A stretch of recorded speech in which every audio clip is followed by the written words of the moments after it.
Yeah, the bottles, like I said, they are from the crates company, and we expecting a machine. We hoping to get a machine to come and like a grinder as well, to pound all these bottles. We want to see when we get the funding how to make all this into tiles, and you just mix it with soil and the other soft plastics, and then you get your pavement tiles here, and then even ceiling tiles.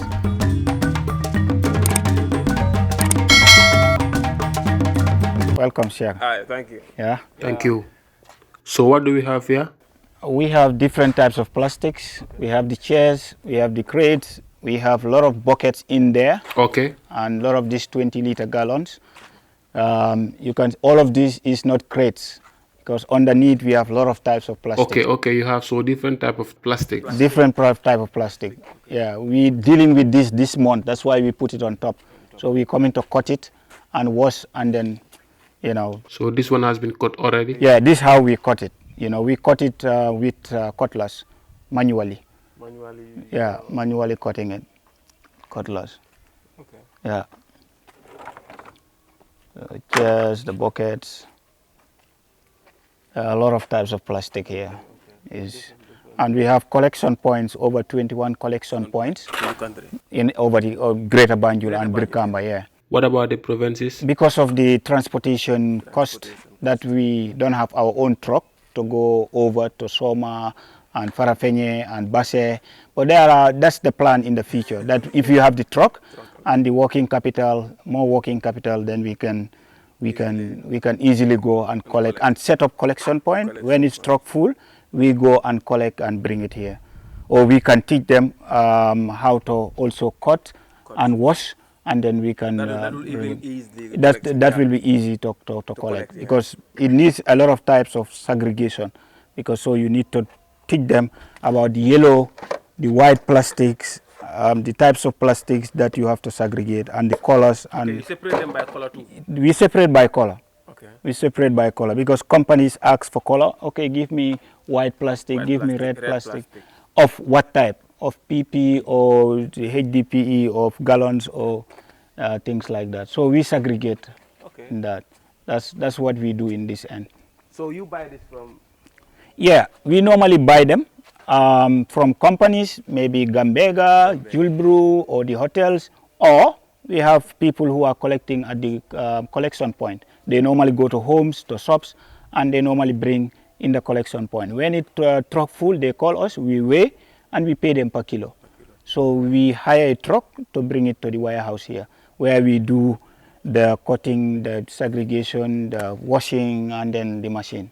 Okay. We package them into bags. Okay. Yeah. So you have a lot of plastic here to cut.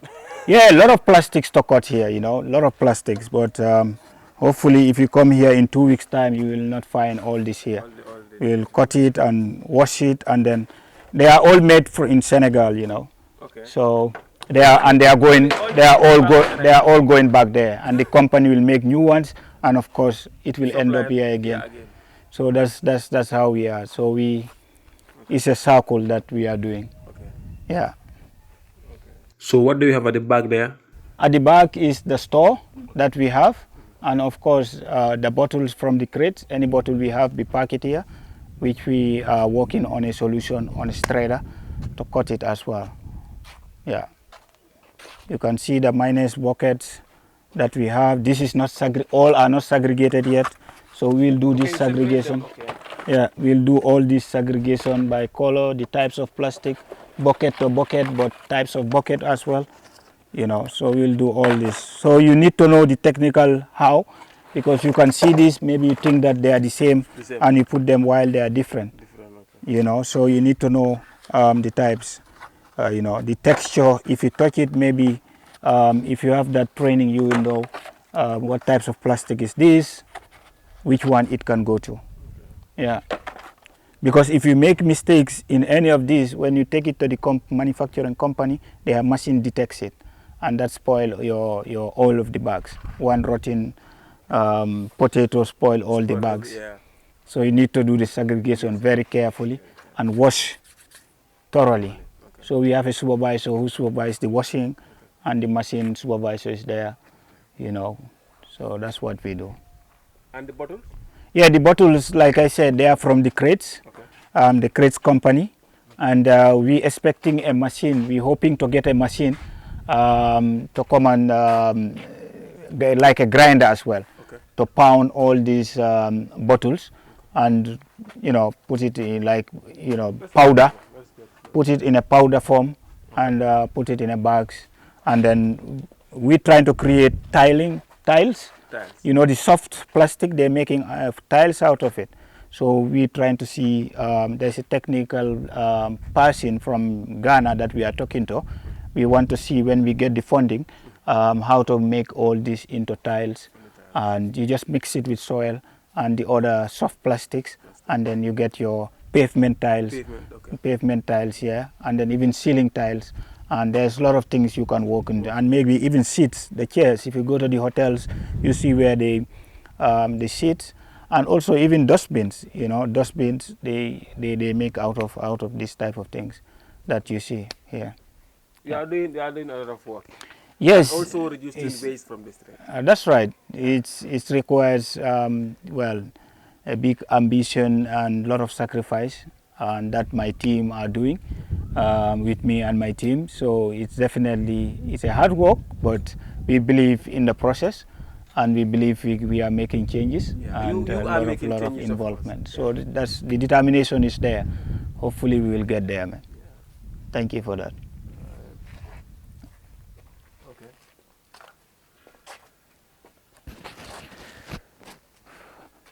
This thing needs a lot of patience. Oh yeah, it needs, especially in this Ramadan. Ramadan, yeah. Yeah. So what do you have in the back there? That's already the crates that is pounded. Pounded, okay. Yeah. Washed, segregated, and then pounded. Okay. So you can see all these types of plastics. They are underneath. Okay, you have different. Okay. Yeah, like the buckets, the pans, and everything. Yeah.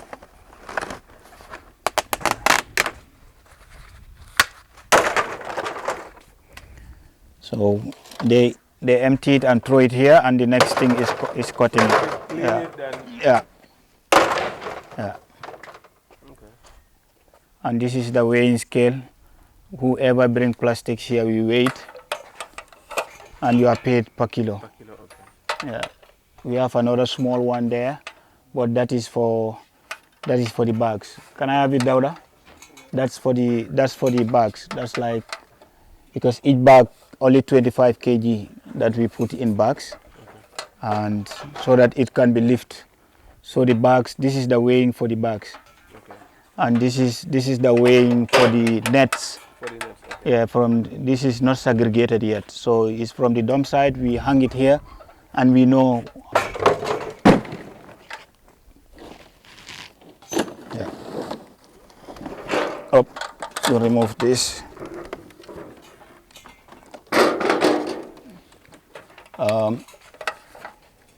So this is 15, yeah? 15, yeah. Yeah. 15 kilos. So we normally write in a book here 15, then we bring another one plus 15. Okay, you buy this from collectors? Yeah, we already bought this one from the collectors. There are scavengers all over. So that's the 21 collection point that I told you, in Birkama, in Bakau, in Burfoot, Banjul dump site, and we even have one in Bara. But sometimes collecting it from Bara, the ferry crossing, is difficult. So yeah, and we need to hire a truck as well. To bring it. We don't have that capacity to get our own But you'll truck. get there soon. Yeah, hopefully, man. That's like I said, that's the target, and that's what we are working on. Inshallah. So how often do you take this to Senegal? When it is 30 tons, every month we normally go to Senegal. Every month or two, we normally, because you need to reach the 35 tons for the truck full, because they charge us per way, not. So we normally have 35 tons to take it to Senegal. To Simpa Plastics is a manufacturing plastic company in Senegal that normally buys this. Yeah. So every month or every 45 days, we normally go.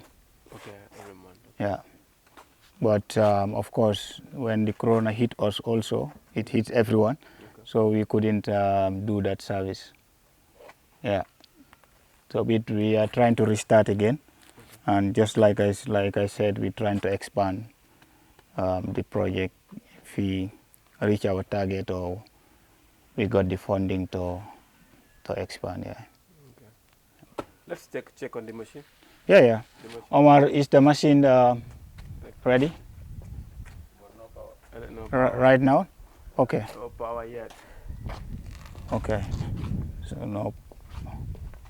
So that's another disadvantage or problem here. Okay. We don't have a generator, standby generator, so which can help us continuously.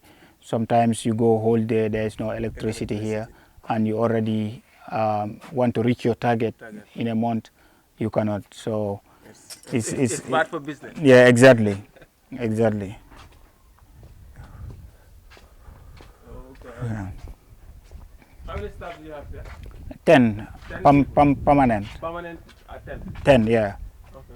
But like I said, of course, you have the ladies washing, excluding the ladies, and excluding the scavengers who are our collection points.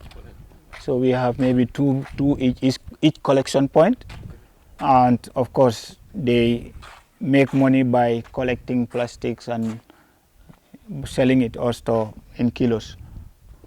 Yeah. Many people are benefiting from this then? Yeah, a lot. Yeah, definitely.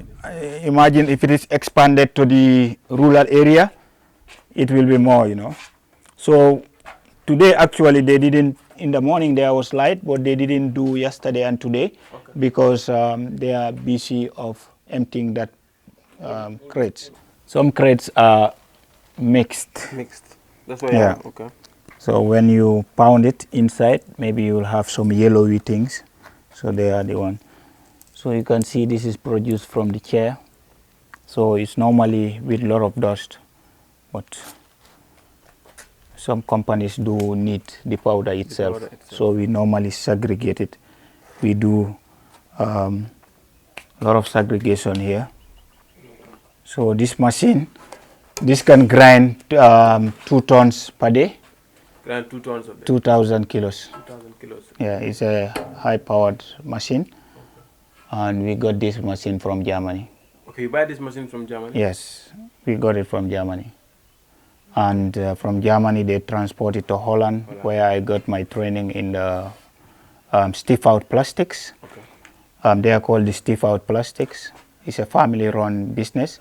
Okay. So they have been in this plastic recycling business for over 40 years. And the man, Hansin Stiff-out, is the one who is running and trying to teach people in Africa how to do recycling. That's what he does now. He has passion in this.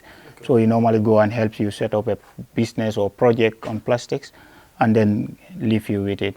So I got the training from him. So if I need technical support now, maybe I'll go there or he'll send someone here to come and support us. So the technical support is not a problem on plastics. Okay. That we got people to train us, but the only thing now is to run it for ourselves. Yeah. So that's before they go. When we are cleaning, we clean all this place and leave it shiny and. Okay. Yeah.